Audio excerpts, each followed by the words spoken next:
ഇന്ന് നമുക്ക് ഒരു കൂട്ടുകറി തയ്യാറാക്കാം.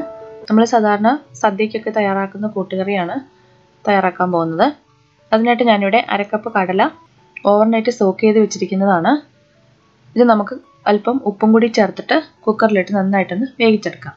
പിന്നെ ഇതിലേക്ക് ചേർക്കാൻ വേണ്ടി എടുത്തിരിക്കുന്നത് ചേനയും ഏത്തക്കായുമാണ്. ഏത്തക്ക തൊലി കളഞ്ഞ് മുറിച്ച് വെച്ചിരിക്കുന്നതാണ്.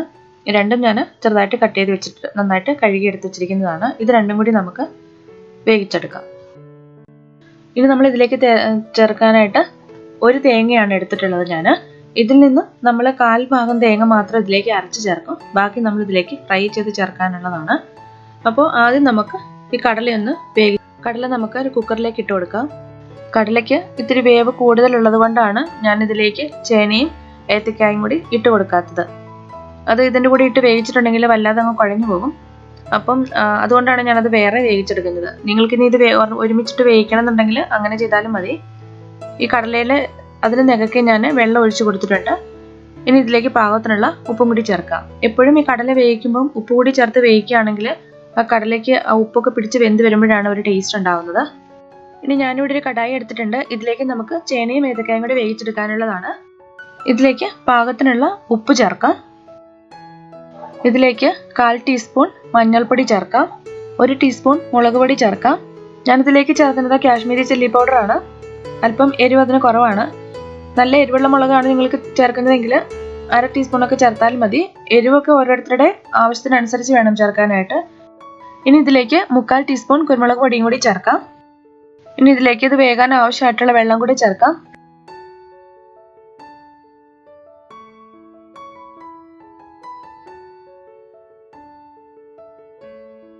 ഇനി നമുക്ക് ഇതിലേക്ക് ആവശ്യമായിട്ടുള്ള തേങ്ങ അരച്ചെടുക്കാം. ഞാനിപ്പോൾ എടുത്ത് വെച്ചിരിക്കുന്ന ഒരു തേങ്ങ മുഴുവനുമാണ്. ആ തേങ്ങയുടെ 1/4 ഭാഗമാണ് നമ്മൾ ഇതിലേക്ക് അരച്ച് ചേർക്കുന്നത്. അതിൻ്റെ കൂടെ 1 ടീസ്പൂൺ ജീരകം കൂടി ചേർക്കാം. നല്ല ജീരകമാണ് ചേർക്കുന്നത്. ഇത് രണ്ടും കൂടി നന്നായിട്ട് അരച്ചെടുക്കാം. ഇപ്പോൾ കടല നന്നായിട്ട് വെന്തിട്ടുണ്ട്. ഇത് നമുക്ക് മാറ്റി വയ്ക്കാം. നമ്മൾ ചേനയും ഏത്തക്കായും കൂടി വേവിക്കാൻ വേണ്ടി വെച്ചിരുന്നതാണ്. അപ്പോൾ ആ വെള്ളമൊക്കെ വറ്റി നന്നായിട്ട് വെന്ത് വന്നിട്ടുണ്ട്. ഇതിലേക്ക് നമ്മൾ വേവിച്ച് വെച്ചിരിക്കുന്ന കടല ചേർക്കാം. ഇതെല്ലാം കൂടി നന്നായിട്ടൊന്ന് മിക്സ് ചെയ്യാം. ഇതിലെ കഷ്ണങ്ങളൊക്കെ വലുതായിട്ട് കിടക്കുന്നുണ്ടെങ്കിലും അത് നമ്മൾ മിക്സ് ചെയ്ത് കഴിയുമ്പോൾ എല്ലാം കൂടെ ഒന്ന് ഉടഞ്ഞു കിട്ടും നന്നായിട്ട്. ഇനി ഇതിലേക്ക് നമ്മൾ അരച്ച് വെച്ചിരിക്കുന്ന തേങ്ങയും ജീരകവും കൂടിയുള്ള കൂട്ട് ചേർക്കാം. ഈ മിക്സിയുടെ ജാറിലേക്ക് 2 ടേബിൾ സ്പൂൺ വെള്ളം കൂടെ ഒഴിച്ചിട്ട് ആ തേങ്ങയുടെ അരപ്പ് മുഴുവനായിട്ട് നമുക്ക് ഇതിലേക്ക് ചേർക്കാം. ഒരുപാട് വെള്ളം ചേർക്കരുത്. ഇനി ഇതെല്ലാം കൂടെ നന്നായിട്ടൊന്ന് മിക്സ് ചെയ്യാം. എന്നിട്ട് തേങ്ങയുടെ പച്ചമണം മാറുന്നത് വരെ നമുക്കൊന്ന് തിളപ്പിച്ചെടുക്കാം. ഒരു 5 മിനിറ്റ് ഒന്ന് തിളപ്പിച്ചാൽ മതി. അപ്പോഴേക്കും വെള്ളമൊക്കെ ഒന്ന് വറ്റി കിട്ടുകയും ചെയ്യും.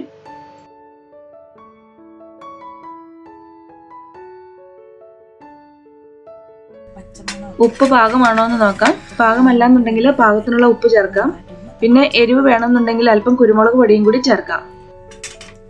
2 മിനിറ്റ് ഒന്ന് അടച്ചു വെച്ച് ഒന്ന് തിളപ്പിക്കാം. അതിനുശേഷം നമുക്ക് ഇതിലേക്ക് ചേർക്കാനുള്ളത് ശർക്കരയാണ്.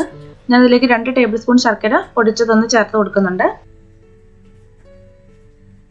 കൂട്ടുകറിയിൽ അല്പം ശർക്കരയും കൂടി ചേർക്കുമ്പോഴാണ് അതിൻ്റെ ആ ടേസ്റ്റ് കൃത്യമായിട്ട് കിട്ടാറുള്ളൂ. അപ്പം ഞാനിവിടെ 2 ടേബിൾ സ്പൂൺ ശർക്കര പൊടിച്ചാണ് ചേർക്കുന്നത്. പിന്നെ നമ്മൾ ശർക്കര ചേർക്കുമ്പോൾ അതിൽ പൊടിയും കല്ലൊന്നും ഇല്ലാത്തതായിട്ട് ആണെങ്കിൽ പൊടിച്ച് ചേർക്കാൻ പാടുള്ളൂ. ഇല്ലെങ്കിൽ ശർക്കര നമ്മൾ സാധാരണ ചെയ്യുന്ന പോലെ ഉരുക്കിയെടുത്തിട്ട് 1-2 ടേബിൾ സ്പൂണൊക്കെ ചേർത്താൽ മതി. നന്നായിട്ടൊന്ന് മിക്സ് ചെയ്യാം.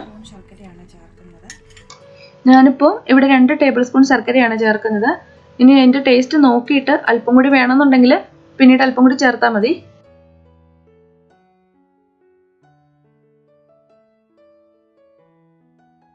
ശർക്കര ഇതിലേക്ക് നന്നായിട്ടൊന്ന് പിടിക്കുന്നതിന് വേണ്ടിയിട്ട് നമുക്ക് കുറച്ച് നേരം ഒന്ന് തിളപ്പിച്ചെടുക്കാം. അപ്പോൾ ആ വെള്ളം ഒന്ന് വറ്റിയും കിട്ടുകയും ചെയ്യും. കൂട്ടുകറി നല്ല തിക്കായിട്ടിരിക്കേണ്ട കറിയാണ്.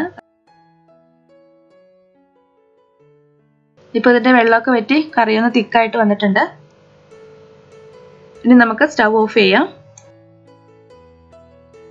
ഇനി നമുക്ക് ഇതിലേക്ക് ചേർക്കാനുള്ള തേങ്ങ വറുത്തെടുക്കാം.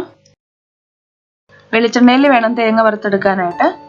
നാടൻ കറികളൊക്കെ നമ്മൾ എപ്പോൾ ചെയ്താലും അത് വെളിച്ചെണ്ണയിൽ തന്നെ ചെയ്യുമ്പോഴായിരിക്കും അതിൻ്റെ ആ ടേസ്റ്റ് ഒക്കെ കിട്ടുന്നത്. എണ്ണ നന്നായിട്ട് ചൂടായിട്ടുണ്ട്. ഇതിലേക്ക് 1 ടീസ്പൂൺ കടുക് ചേർക്കാം.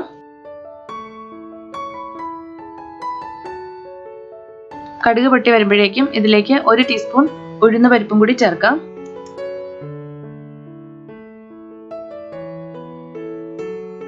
മൂന്ന് 4 വറ്റൽമുളക് മുറിച്ചതും കൂടി ചേർക്കാം.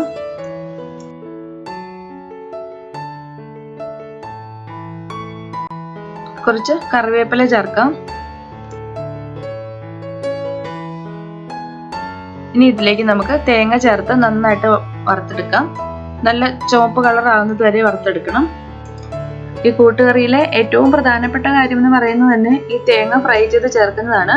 അതാണ് ഇതിന്റെ ഒരു ടേസ്റ്റും. ഇളക്കി കൊടുത്തോണ്ട് തന്നെ ഇരിക്കണം. തേങ്ങ കരിഞ്ഞു പോകാതെ ശ്രദ്ധിച്ച് വേണം ഇത് ഫ്രൈ ചെയ്തെടുക്കാനായിട്ട്.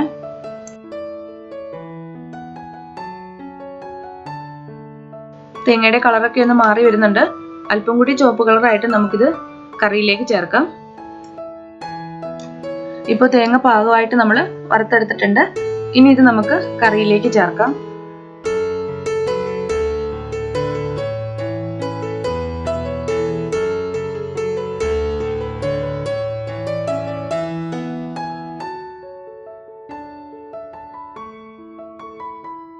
കറി വെള്ളമൊക്കെ വറ്റി നല്ല കറക്റ്റായിട്ട് വന്നിട്ടുണ്ട്.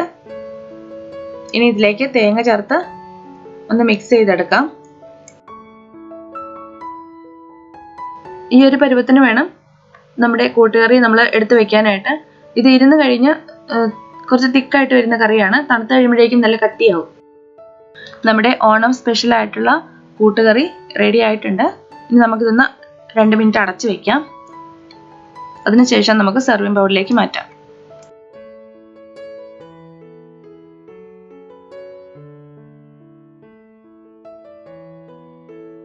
ഇപ്പൊ നമ്മുടെ കറി നല്ല തിക്കായിട്ട് വന്നിട്ടുണ്ട്. ഇതാണ് കൂട്ടുകറിയുടെ ഒരു പാകം എന്ന് പറയുന്നത്.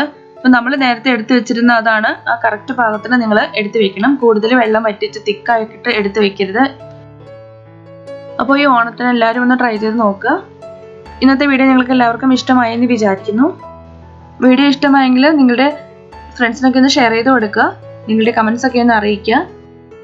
പിന്നെ ഈ ചാനൽ സബ്സ്ക്രൈബ് ചെയ്യാത്തവരാണ് വീഡിയോ കാണുന്നതെങ്കിൽ ചാനൽ ഒന്ന് സബ്സ്ക്രൈബ് ചെയ്യുക. പുതിയൊരു റെസിപ്പിയുമായിട്ട് നമുക്ക് വീണ്ടും കാണാം.